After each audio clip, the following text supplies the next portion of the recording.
같은 사건이 미국에서 벌어졌으면은 기업 자체가 문을 닫아야 된다. 한국은 사실 보안 사고가 터져도 기업이 아닌 너가 잘못 관리해서 그런 거다. 개인에게 돌리는 건 아닐까라는 의견이 많거든요. 우리가 문을 자주 드나들게 되면 열쇠를 어디다 둡니까? 돌 밑에 넣거나 소화전 거기 넣거나 아예 안 잠그거나. 그게 마치 요즘 세상 같습니다. 아예 암호화를 안 하거나 암호화를 하더라도 비밀키를 안전하지 않은 장소에다가 두고 금고를 매일 열고 닫아야 되면 차라리 열어놓고 있는 거예요. 안녕하세요. 샤로잡다의 엑소입니다. 이번에는 이 최근 터진 대규모 해킹에 대해서 근본 원인을 좀 짚어내고 앞으로의 해결책과 미래의 기술을 이야기해보는 자리를 마련해봤습니다. 그래서 오늘은 이 분야의 전문가이신 이 서울대학교 천정희 교수님을 모셨습니다. 안녕하세요. 저는 서울대학교 수리과학부 천정희 교수입니다. 저는 암호학을 연구하는 학자인데요. 암호학은 정수론을 기반으로 한 학문이었는데 최근에 해킹 사태들이 터지면서 관심들이 더 커지는 것 같습니다. 요즘 들어서 이 한국이 대표적으로 뭐 SKT라던가 최근에 또 KT, 롯데카드 등 기업뿐만 아니라 정부까지 전방위적으로 보안이 뚫리고 있는 것 같은데 저는 사실은 많은 지인들이나 동료들 얘기 들어보고 저도 그렇고요. 어차피 이거 예전에 개인정보 다 털렸는데 뭐 이미 오래전에 털렸으니까 나는 이제 신경 안 써. 뭐 보통 이런 디폴트 값을 가지고 있거든요, 다들. 뭐 이런 자조적인 농담도 하는데 이번 해킹 사태는 심각하다라는 게 많이 느껴지는데 보안이 철저하다고 하는 그런 은행 통장에 개인 통장에 돈이 빠져나간다거나 과거에 그런 단순 개인정보 유출과 어떤 점에서 결정적으로 다르다고 볼 수 있을까요? 예전보다 훨씬 안전하다고 생각되는 것들이 뚫렸습니다. 그게 뭐냐면 우리가 보호해야 되는 게 개인정보 를 보호해야 되지만 그 중에서도 인증에 사용되는 개인정보는 더 중요합니다. 왜 그러냐면 인증용 개인정보가 털리면 저의 다른 계정들이 털리기 시작하거든요. 보통 뭐 비밀번호라든가 이런 것들도 다 비슷하게 만들기도 하고. 네, 비밀번호도 있고 주소라든지 생년월일, 주민번호, 핸드폰 번호, 유심 뭐 번호. 유심번호. 네, 맞습니다. 그러니까 줄줄이 사탕처럼 하나 털리면 쭉 이렇게 다 털릴 수 있겠네요. 네, 그러니까 1차 방어막, 가장 중요한 방어막이 허물어졌다고 볼 수가 있습니다. 기존의 해킹은 굉장히 많은 노력을 들여서 한 가지 계정을 털었다고 네네. 한다면 이렇게 이제 다량의 정보가 많이 확보가 되면 이제 조금만 노력을 하면 여기도 뚫고 저기도 뚫고 그런 일이 벌어질 수 있는 거고 그런 상황이 아닌가라고 의심하게 되는 겁니다. 그리고 또 저는 그런 기사 본 것 같아요. 해킹을 해놓고 잠잠히 있다가 나중에 뭐 이걸 써먹기도 한다고 하던데. 그렇습니다. 이게 이제 그 해킹이 일종의 기업화가 됐다고 볼 수 있는데요. 해킹된 정보들을 쭉 가지고 있다가 적절한 시점에 적절하게 활용을 한다. 약간 해킹을 하고자 하는 대상이 어느 정도 돈을 많이 모았다라던가 취약한 암호화폐를 많이 모았다던가 그때까지 기다렸다가 이때다 하면서 이렇게 한꺼번에 많이 빼내는 거라고 볼 수 있겠네요. 예, 그럴 수도 있고 또 아이러니하게 거꾸로 제가 해킹을 한 업체가 도산을 하면 계속 이익을 얻을 수 없잖아요. 그러니까 적당한 정도로만 공개를 하기도 합니다. 그리고 2, 3년 지나서 또 해킹을 합니다. 야금야금 빼먹는구나. 네, 그렇습니다. 지금 이제 알려지지 않은 해킹 사례들도 당연히 굉장히 많은데 그 중에서 보면 주기적으로 해킹을 합니다. 그런데 이제 처음에 한번 뚫리게 되면 그런 인증 정보나 그 회사의 여러 주요 인물들의 개인 정보들이 해커들한테 유출이 돼서 새로운 방어 시스템들을 하더라도 다시 뚫기가 쉬워지는 거죠. 그러니까 황금알을 낳는 거위를 배를 가릴 필요가 없어요. 야, 이게 기업화가 되니까 굉장히 영리하게 또 돈을 빼먹고 그러네요. 그렇습니다. 아시다시피 요새 통신사 해킹 사태도 보면 지금이 아니라 해킹된 지는 1년 혹은 3년 이렇게 됐다는 보도들이 나오고 있지 않습니까? 이미 해커들 사이에서 해킹에 필요한 인증 정보들의 해킹이 상당히 누적돼 있는 상황이라는 걸로 보여지고요. 그러면 이제 어디가 털려도 이상하지 않은 상황입니다. 약간 99도까지는 물이 가만히 있다가 100도 되면 확 끓어버리는 것처럼 하나둘씩 쌓이다가 이게 어느 정도 티핑 포인트를 넘어버렸다고 볼 수 있겠네요. 이런 연쇄 해킹이 최근 들어서 자주 발생하는 근본적인 원인이 있나요? 그 해킹의 기업화, 해킹의 경제적 이익이 커진 부분이 있는 것 같습니다. 요즘 이제 네트워크의 발달로 초연결 사회라고 하지 않습니까? 해커가 얼굴이나 자신의 증명을 하지 않고 해킹된 개인정보, 인증정보만으로 심지어 은행 계좌를 개설하거나 SNS를 개설하는 것 등 뭐 여러 가지 일들을 할 수 있기 때문에 활동 반경이 넓어진 거죠. 또 이런 해킹이 일어나더라도 이것을 경제적 이익으로 환원하는 게 쉬운 일은 아닌데 암호화폐 등과 같이 맞아요. 자기의 실명을 감추면서도 범죄적인 수익을 현금화할 수 있는 그런 수단들이 많아지니까 해커들한테는 고속도로가 만들어진 상황으로 보일 수 있고요. 또 반면 이제 해킹을 막을 보안 시스템의 마련에 대한 경제적 이익은 크지 않은 상황입니다. 보안 산업이 보수적인 성격을 띨 수밖에 없는데요. 왜냐하면 이제 새로운 기술을 도입을 했다가 해킹이 일어나거나 그러면 새로 도입한 사람들이 상당한 부담을 지게 됩니다. 반면 기존 시스템을 유지해서 해킹이 일어나는 경우에는 우리뿐이 아니라 그 시스템을 쓰고 있는 많은 다른 업체들이 같이 위험에 노출되기 때문에 위험을 나눠지게 되겠죠. 그래서 전반적인 산업 구조상으로 해킹의 발달은 훨씬 더 신속하게 이루어지고 보안 시스템의 마련은 쫓아가지 못하는 면들이 있고요. 그것 때문에 공격과 방어 사이에 격차가 좀 벌어지게 됩니다. 던지는 건 아무 물건이나 던질 수 있는데 공격은 그거를 이렇게 받는 거는 사실 더 까다로우니까 이 네. 방어가 더 어렵고 공격은 그냥 주구장창 던지는 거라고 봐도 될까요? 네, 아주 좋은 비유신 것 같아요. 받는 사람 쪽에서는 던지는 사람에 대한 학습 기간이 좀 필요합니다. 던지는 패턴이 바뀌면 맞아. 그 맞출 때까지 이제 해킹에 대한 방어의 공백이 좀 벌어지겠죠. 그래서 최근에 이런 사태에서 요구되는 원칙이 소위 제로 트러스트라는 원칙이 있습니다. 제로 트러스트가 뭔가요? 전 처음 들어보는데. 트러스트를 0으로 한다. 보통은 이제 나쁜 말처럼 보이는데 이제 우리가 채택하고 있는 방어 시스템에 대해서 너무 믿지 말라 이런 뜻입니다. 그래서 제로 트러스트는 한 겹의 방어를 믿지 않고 여러 겹의 방어를 둡니다. 다중에 방어막을 두어서 하나에는 믿지 않고 공격 패턴이 바뀌어도 막을 수 있도록 하자. 문제는 당연히 비용이 상승하겠죠. 그래서 기업체 입장에서는 이게 좋은 것이라고 알아도 실제로 채택하는 데는 좀 어려움이 있게 됩니다. 그리고 이제 또 한 가지 기울어진 운동장이 될 수 있는 게 안전하게 설계하는 측과 이것을 공격하고 취약점을 찾는 쪽의 얘기를 본다면 사람들이 선호하는 게 아무래도 취약점을 찾는 쪽입니다. 걔는 칭찬을 받겠죠. 잘 찾았다. 그런데 이제 암호를 설계하는 쪽은 어렵게 안전하게 설계를 해도 한 번만 뚫리면 이거에 대해서 비난을 받을 거잖아요. 비슷한 맥락으로 그러면 이제 해커는 되게 많은데 화이트 해커는 별로 없다. 뭐 이런 것도 저는 그거보다는 해커나 화이트 해커나 배우는 건 비슷합니다. 저희가 건축물을 지을 때 건축물을 지은 다음에 어디가 어떻게 공격을 할 수 있는지가 해커고요. 모의 해킹을 해서 어떻게 공격할 수 있는지를 점검해서 알려주는 게 화이트 해커인데 안전하게 집을 짓는 거는 그거보다는 훨씬 더 오랜 훈련이 필요합니다. 그러고 보니까 해커는 얘기 많이 들어봤는데 그거를 방어하는 시스템을 만드는 사람들 그런 사람들은 혹시 뭐라고 부르나요? 보안 아키텍트입니다. 야, 보안 아키텍트 이름이 길어서 좀 약간 유명해지지 않았나? 엑소님 말씀 들어보니까 일단 이름부터 새로 좋게 져야 되는 것 같네요. 근데 저희가 원래는 설계자와 공격자가 비슷한 수준이었는데 공격자들은 기업화가 될 정도로 굉장히 커지면서 반면 이제 설계자, 보안 아키텍트는 거의 발전 안 한 면이 있습니다. 그게 왜 그런 문제가 생기냐면 공격은 하나만 기술을 익혀도 써먹을 수가 있는데 보안 아키텍트는 많은 걸 익혀야 됩니다. 5년 박사과정을 하고 전문가 코스를 밟아야만 되는 거라서 좀 더 많은 투자가 필요하고 국내에서도 그런 과정을 투자하는 과정은 별로 없었던 것 같습니다. 서울대가 그런 부분에 역할을 하기 위해서 내년에는 대학원에 정보보호 협동과정이라는 게 만들어져서 이제 서울대 인력들이 보안 아키텍트가 될 수 있도록 양성하는 과정이 생깁니다. 너무 늦은 거 아닌가 하는 걱정이 있습니다. 늦었다고 생각했을 때가 빠르다고 하니까. 네. 알겠습니다.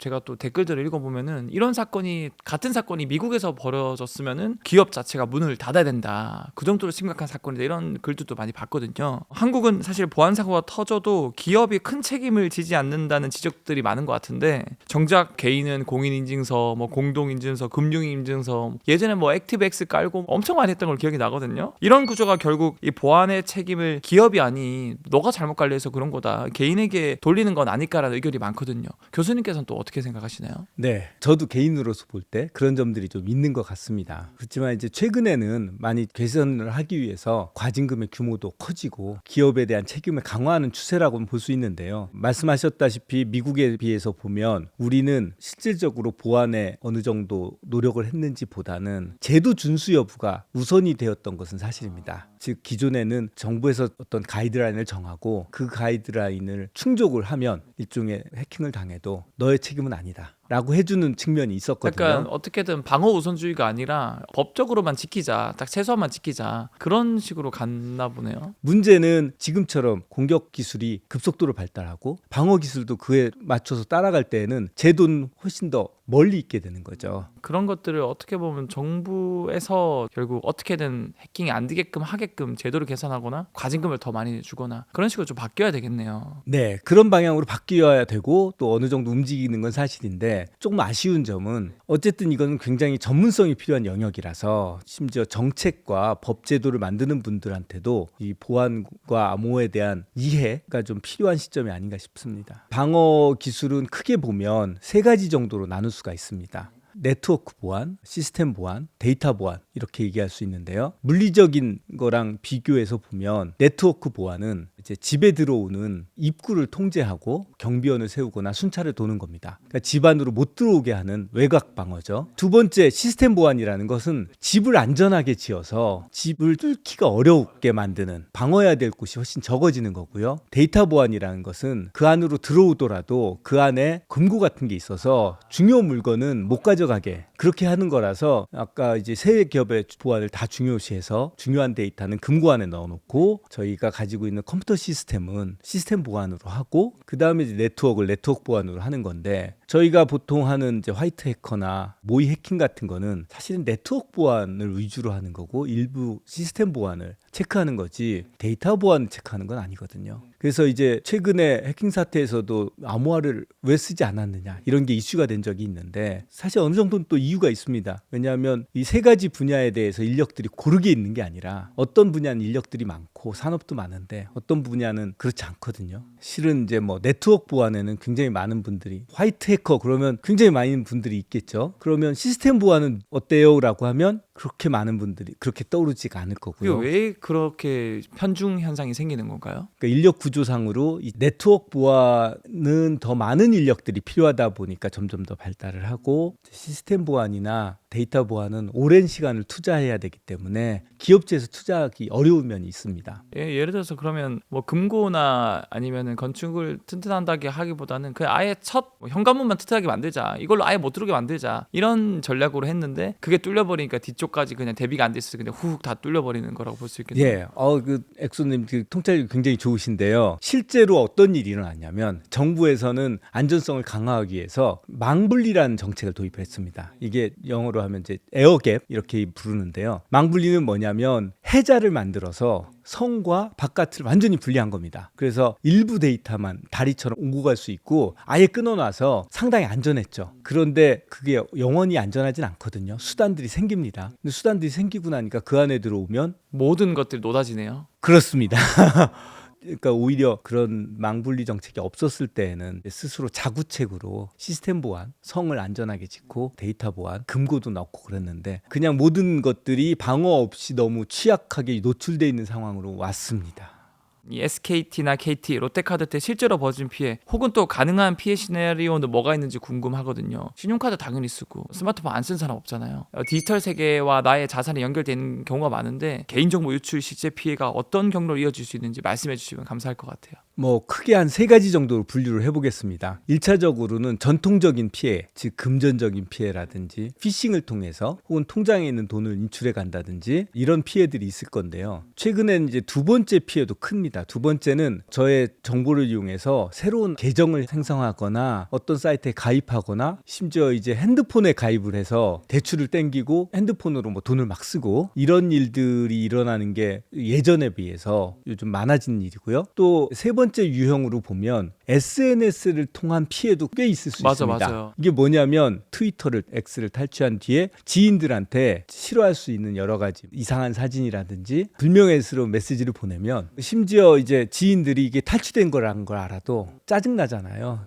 기분이 안 좋고 불편하잖아요. 이러면서 이제 돈을 주면 이제 계정을 돌려주겠다. 이런 유형들도 있습니다. 점점 시간이 갈수록 이렇게 사회적인 활동을 제약하거나 하는 부분들에도 영향을 크게 미치는 것 같습니다. 굉장히 고도화시켜서 좀 전략적으로 이제는 하네요. 이 사람의 심리를 잘 활용해가지고 절대로 이제는 개인이라고 보여지지가 않습니다.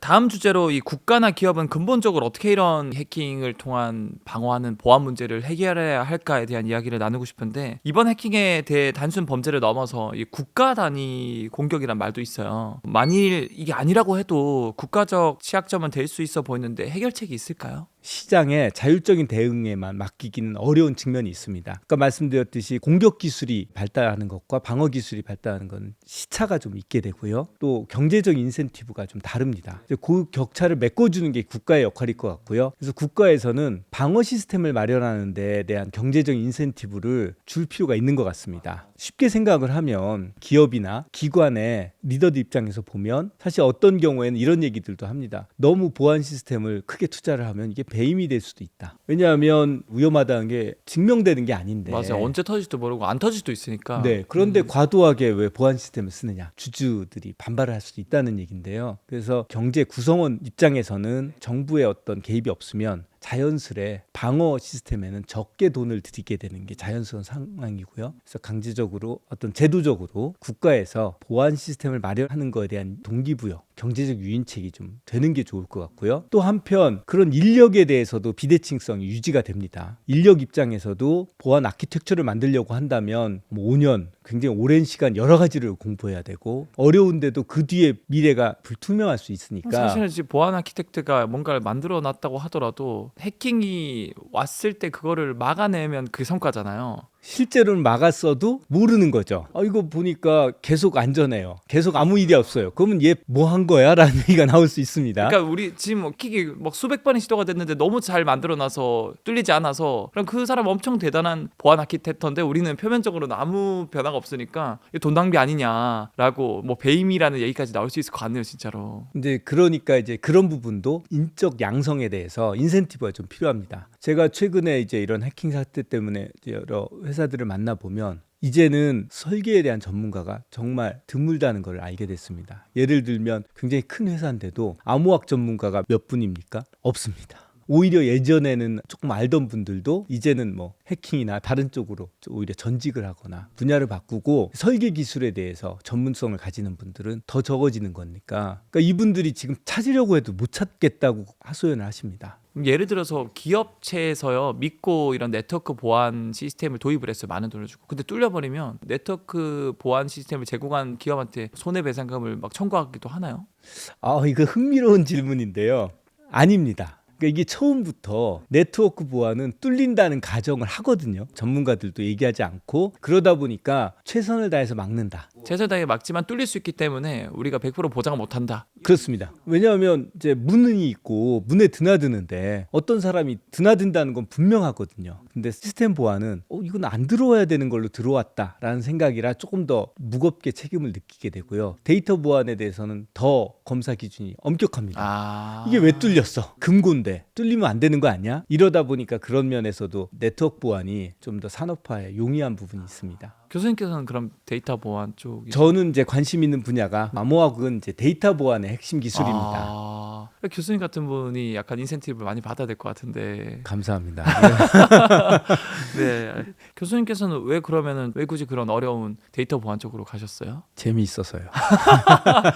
사실은 덕업일체가 저는 최고라고 생각하거든요. 암호학은 수학을 기초로 만들어지다 보니 한 번 만들어지면 수학의 장점은 내가 옳다고 증명을 하면 어떤 대가가 와도 바뀌지 않는 거거든요. 그렇죠. 절대적이죠. 시간이 지나도 진리는 그대로입니다. 이제 암호학도 수학의 성격을 물려받아서 영원히 그 증명은 유지가 되고 또 실용적으로도 오랫동안 쓰이는 면이 있어서 좀 더 뿌듯한 그런 지점은 좀 있습니다.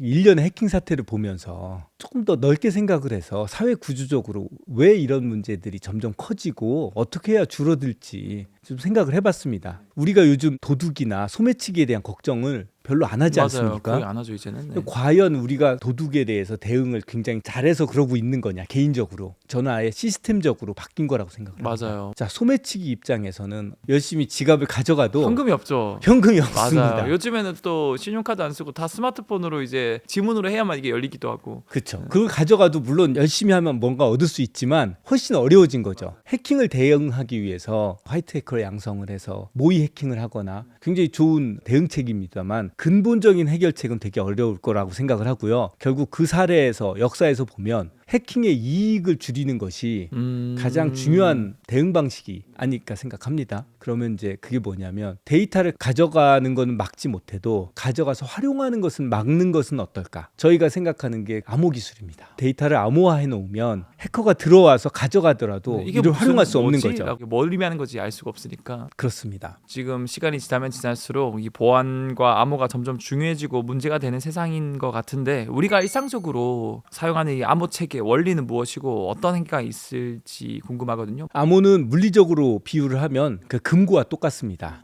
금고는 그 열쇠가 확보되기 전에는 아무것도 얻을 수가 없어요. 마찬가지로 데이터를 비밀키라는 키로 암호화를 시키면 그 비밀키가 없으면 이게는 난수랑 똑같습니다. 근데 이제 이 암호 기술을 인터넷 시대에 활용을 하려다 보니까 뭔가 제약이 있는데요. 여는 키와 잠그는 키는 똑같아야 돼서 내가 암호화를 해서 데이터를 전송을 하면 받는 사람도 그 키를 가지고 있어야 됩니다. 제가 예를 들어서 전자상거래를 한다. 아마존에서 물건을 사는데요. 아마존에 제프 베조스하고 저하고 만나서 키를 공유한 적은 없습니다. 근데 그 키를 공유해야만 암호통신이 되는 거예요. 그래서 그거를 공유하지 않아도 암호통신이 되도록 바꾼 시스템이 공개키 암호입니다. 저는 그거를 이제 돼지 저금통에 비유하는데요. 아이들이 저금통에다 돈을 넣을 때도 열쇠가 필요하면 열쇠로 열어서 가져갈 수도 있잖아요. 맞아.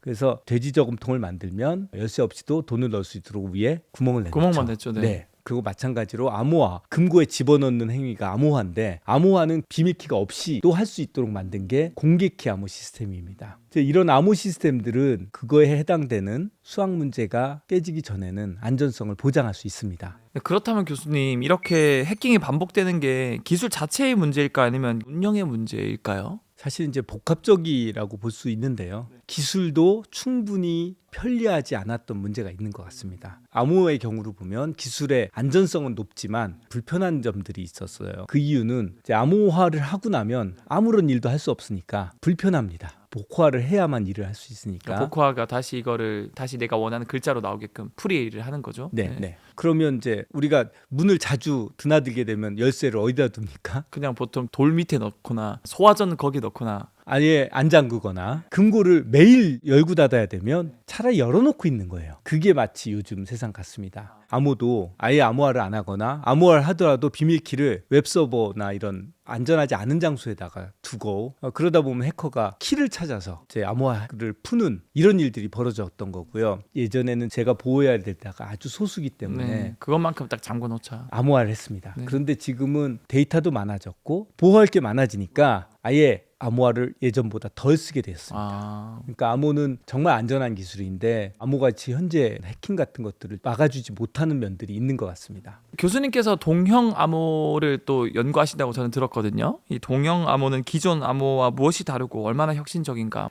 상용화되면 해킹 자체가 불가능한지, 그리고 실제로는 또 어떤 분야에 적용될 수 있는지 궁금해요.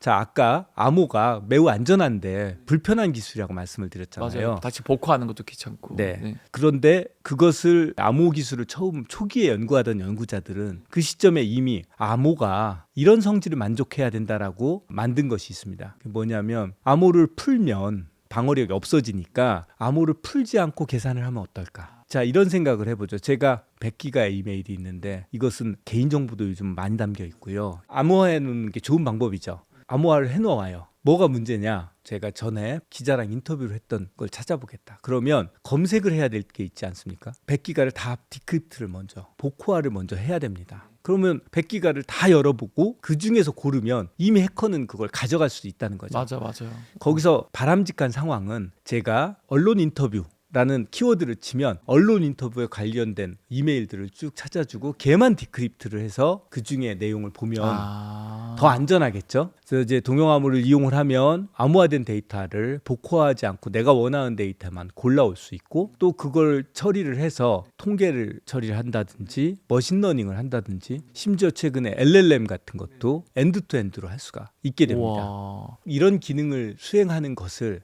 동형 암호라고 불렀었는데요. 네. 문제는 이제 이것을 수학적으로 안전하게 만드는데 30년이 걸렸고요. 2009년에 최초의 안전한 동형 암호가 만들어졌습니다. 스탠포드 대학의 대학원생이었던 크릭 젠트리에 의해서 이게 만들어졌는데 문제는 만들어졌어도 이것이 처리 속도가 너무 느려서 그 당시에는 한 비트를 처리하는데 30분이 걸리는 아이고. 정말 초기 컴퓨터와 같은 수준이었습니다. 다행히 이게 이제 물리적인 제한이 아니라 수학적인 알고리즘의 부족함이 있었던 거라 그 이후에 수학적인 연구들을 통해서 1년에 8배 정도씩 개선이 이루어져서 1년에 8배씩 10년이 가면 10억 배가 되거든요. 근데 지금은 비트당 처리 속도가 나노세컨드까지 떨어졌습니다. 즉 이제 웬만한 연산들은 다 실시간에 처리할 수가 있게 된 거죠. 많은 경우에 실시간입니다. 그럼 왜 이거 안 쓰나요? 이게 좀 흥미로운 측면인데요. 산업적인 측면에서 보면 저도 이제 이 동영암호 기술을 연구를 하면서 제가 2017년에는 그 당시 동영암호 기술부를 뛰어넘는 새로운 동영암호 기술을 만들었습니다. 암호 시스템은 장명을 할 때 저자들의 이름을 따서 장명을 하게 돼 있거든요. CKKS라고 해서 C가 저고요. 이거 김송인데 저 연구실에 있던 3명의 박사과정 학생들하고 같이 만들었고 이걸 만들었을 때는 이제는 최고의 기술이고 쓸 수 있겠다 생각을 해서 이제 그 이후에 회사 스타트업 창업을 했습니다. 크립토랩이라고. 그 기술을 만들 때는 제일 두려움이 언제 우리를 뛰어넘는 기술이 나올까 두려웠는데 다행히도 그 당시는 매일 인터넷을 검색해보고 그랬습니다. 새로운 논문이 나올까봐. 8년이 지난 지금까지도 저희가 가장 최신 동영암호 기술로 나와 있습니다. 지금 현재 특히 AI에 활용되는 암호화된 기술들은 저희 동영암호 CKKS 스킴을 기반으로 하고 있습니다. 뭐 마이크로소프트나 IBM, 구글 이런 회사들이 동영암호 기술 연구할 때 개발을 할 때 대부분의 CKKS를 쓰고요. 미국의 국방부 달파에서도 동영암호 기술의 가속기 하드웨어를 만들기 위해서 4년간 1,000억 정도의 돈을 들인 프로젝트 디프라이브라는 걸 발족을 했는데 거기서 사용된 암호 시스템도 CKKS였습니다. 그럼 교수님께서 그런 거를 개발하셔가지고 다양한 곳에서 쓰이는 걸 보면 기분이 어떠신가요? 굉장히 흐뭇하죠. 근데 이제 학문적으로는 지금 이제 CKKS 스킴이 동영암호의 최적자가 된 것 같은데 산업화는 아직 진행 중이어서 이것들이 널리 사용이 돼서 모든 중요한 데이터들은 CKKS로 암호화되고 저희가 이걸 라이브러리를 해안이라고 옛날에 불렀습니다. 근데 컴퓨터에 모두 해안 인사이드라고 써 있는 그런 날이 왔으면 좋겠습니다. 해안 인사이드가 딱 적혀 있으면은 이거는 믿고 써도 되겠다. 그렇습니다. 거기에 있는 데이터들은 암호화된 상태에서 처리가 되니까 걱정하지 않아도 된다. 이런 컴퓨팅 환경이 만들어질 수 있지 않을까 기대합니다. 혹시나 이거보다 더 나은 보안 체계 기술이 새롭게 나온다면 교수님은 어떠실 것 같아요? 아주 아쉽겠죠. 그렇지만 학문적으로는 보면 굉장히 기쁠 것 같습니다. 그리고 또 실제로 더 나은 게 나올 거고요. 물론 그것을 우리 그룹에서 한국인들이 할 수 있으면 더 좋은 거고 그렇지만 우리가 아니어도 기술은 발전하니까 새로운 기술들이 나오면 더 좋은 일이죠. 교수님께서는 그럼 CKKS를 개발한 이후로 새로운 암호 체계라던가 아니면 그거를 좀 더 업데이트하는 그런 연구도 계속 진행하고 계신가요? 네, 저희가 이게 4세대 동영암호인데 소위 5세대라고 생각할 수 있는 동영암을 만들려고 노력을 했고요. 제가 주목한 것은 선형과 비선형 두 개에서의 개선이 필요하다고 생각을 했습니다. 동영암호는 암호화된 상태에서 계산을 하는 건데요. 계산을 보면 행렬과 같은 선형 연산이 있고 통계 계산이라든지 또 요즘 AI에서 하는 LLM, 소프트맥스라든지 렐루 같은 비선형 연산이 있는데요. 이 두 가지를 고속화할 수 있으면 5세대라고 생각을 했습니다. 근데 최근에 저희 연구실의 학생에 의해서 중요한 진전이 이루어졌는데요. 행렬 연산에 대해서는 기존의 연산보다 수백 배 빠른 새로운 알고리즘이 만들어졌습니다. 이것에 의하면 암호화하지 않은 상태에서 계산이 1이라고 할 때 암호화된 상태에서 계산하는 것이 그전에는 수백 배 느렸는데 2배 정도. 그럼 거의 다 따라왔네요. 이제는 걱정하지 않아도 되는 수준이 됐습니다. 사실 2배라는 건 메꿔질 수 있고 또 요즘은 대부분의 컴퓨팅이 메모리 바운드입니다. 메모리에서 읽는 시간 동안 컴퓨터는 한 30%만 도는 경우도 많거든요. 그게 60%가 돌아도 서비스 시간에 차이가 없는 거라서 이제 행렬 연산은 거의 완전히 그 속도나 효율에 대한 걱정 없이 쓸 수 있는 단계가 된 겁니다. 그리고 최근 들어서 또 양자 컴퓨터가 굉장히 많이 떠오르고 있잖아요. 이 양자 컴퓨터가 정말 막 소인수분해 체계 암호는 다 뚫릴 수 있다라는 말이 있던데 동영암호는 어떤가요? 그것도 뚫릴 수 있나요? 좋은 질문 감사합니다. 안 뚫립니다. 이게 원래 동영암호를 만들 때 사용한 수학 문제가 격자 문제라고 해서 새로운 수학적 난제였는데 이 문제가 연구된 배경이 양자 컴퓨터의 안전한 암호 시스템을 만들기 위해서 양자 컴퓨터가 나와도 일반 컴퓨터보다 더 잘할 수 없는 문제가 뭐냐라는 것을 연구한 그때 가장 중요한 후보로 떠오른 게 이제 격자 문제였습니다. 그래서 최근에 그 문제에 기반한 암호 시스템들이 만들어져서 미국에서는 양자 내성 암호, 포스트 퀀텀 크립토라는 이름으로 표준화가 이루어졌고요. 국내에서도 표준 후보가 정해져서 내년에 표준이 됩니다. 얘는 이제 양자 컴퓨터가 와도 안전한 암호라서 앞으로 이제 쓰이도록 권고가 됩니다. 근데 이것의 좀 큰 버전이 동생이 동영암호입니다. 이 금고는 이제 아까 금고로 비교하면 격자 금고는 양자 컴퓨터가 와도 뚫을 수 없는 안전한 벽을 금고의 벽을 가졌는데 얘를 좀 키워놓고 보니까 그 속에 있는 자료 데이터들을 바깥에서 손을 넣어서 가공할 수 있는 소위 그 말랑말랑한 금고로 만들 수가 있게 된 거예요. 그래서 이제 동영암호는 덩치는 큰 동생입니다. 그 양자 컴퓨터에 안전한 거죠. 그 이미 표준화가 됐기 때문에 학계에서는 연구도 거의 이제 끝이 났습니다. 그럼 진짜 앞으로 양자 컴퓨터가 상용화되고 더 이게 커질수록 CKKS 암호 체계는 더 많이 쓰일 수도 있겠네요. 그럴 수도 있을 것 같습니다. 그럼 동영암호는 절대 뚫리는 방법이 없나요? 아니면 방법이 있나요? 그거는 모르겠죠. 이제 양자 컴퓨터가 나왔듯이 어떤 새로운 컴퓨팅 체계가 있을 수도 있겠죠. 그런데 그 가능성을 높게는 보지 않는 게 레티스 문제는 소위 컴퓨터 사이언스에서 보면 NP 하드 문제라고 불리워서 활용하기 좋은데 어려운 문제들의 집합, 대장격입니다. 그러니까 이 문제가 깨지면 그런 문제들은 다 깨집니다. 그러면 아마 사회 질서가 그냥 다 무너지는 굉장히 달라져야 돼서 보통은 이제 그렇지 않을 거라고 생각을 하고요. 그래서 이게 수학의 유명한 난제 중에 하나입니다. 소위 밀레니엄 때 만들어진 8대 난제 중에 하나가 P MP vs MP 문제입니다. 네. 그래서 그러면 이런 동영 암호를 적극적으로 쓰고 있는 기업은 어떻게 그렇게 쓰려고 하나요? 지금 동영암호 시장에 대해서 조금 말씀을 드리면 저는 궁극적으로는 중요한 데이터를 다루는 모든 업체들이 동영암호를 쓰게 될 거라고 생각을 합니다. 근데 다만 새로운 기술이 처음 시작되었을 때 이걸 도입하는 데는 굉장히 어려움들이 있고요. 아시다시피 이제 AI도 수십 년 동안 여러 번 열리려다가 말다가 하다가 이제 최근에 열렸죠. 저희 생각에는 이제 내년 정도가 대규모 상용화가 이루어지는 원년일 거라고 생각을 하는데요. 그 이유는 4.5세대 동영암호에 있습니다. 기존의 업체들은 이제 가보면 굉장히 마이크로소프트라든지 구글, IBM 같은 이런 회사들은 동영암호의 가치를 알아보고 이걸 써야 된다 이런 얘기를 했지만 대부분 업체들은 가서 얘기를 하면 동영암호 말씀을 들으면 꿈의 기술이다, 멋지다, 교수님 훌륭해요. 그리고 끝입니다.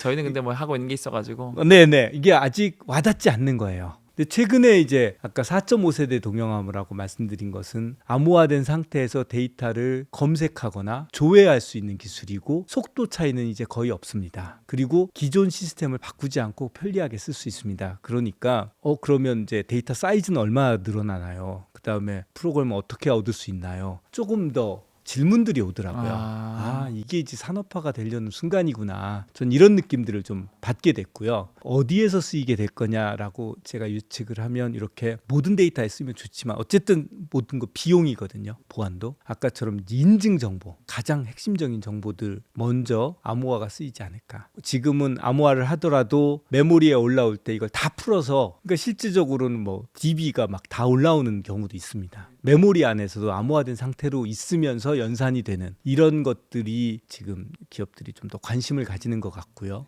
제가 질문을 많이 받는 것 중에 그 동영암호 기술 멋진데 혹시 랜섬웨어 방어에 사용될 수 있느냐? 아닌 것 같더라고요. 그래서 아니라고 대답을 했었어요. 왜냐하면 랜섬웨어라는 건 암호화를 한 번 더 하는 건데 동영암호화된 데이터라도 암호화를 더 하면 못 쓰는 거거든요. 맞아. 근데 이것도 이제 약간 사회적인 생각을 해보니까 효과가 있는 것 같습니다. 자, 랜섬웨어를 하면 요즘 기업들이 걱정하는 게 두 가지입니다. 하나는 내 데이터를 쓸 수가 없어서. 근데 그건 또 백업을 해놓기도 하거든요. 두 번째는 랜섬웨어에 감염이 됐다고 비난을 하면서 랜섬 해커들이 일종의 마케팅을 합니다. 얘네들을 보안 시스템 관리를 잘못해서 이렇게 해놓고선 잡아댄다. 이제 압박을 하는 거죠. 보통은 요즘 보니까 그런 압박에 의해서 무너지더라고요.